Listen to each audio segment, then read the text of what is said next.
All right, it's time for another hieroglyph. So this one's clearly a bird, but what kind of bird? There were many in hieroglyphs, and how was it used?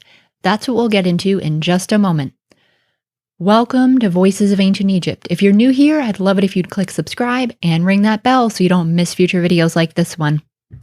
All right, so this is clearly a bird, but how was it used and how do we tell it apart from other birds?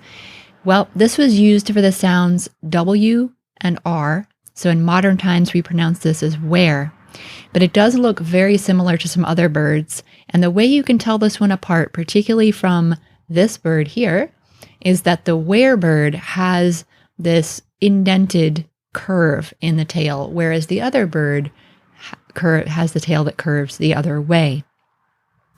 So how was where used? Well, where could be used to spell a number of words that had W and R in them together like this. But one of the most common ways you see it used is in the word, which is spelled just where, and means great.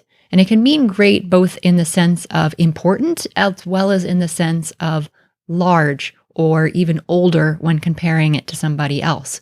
So for example, we could use this in the phrase, the great man, which would be the word for man, Z, and then the word where. All right, I'll catch you in the next video.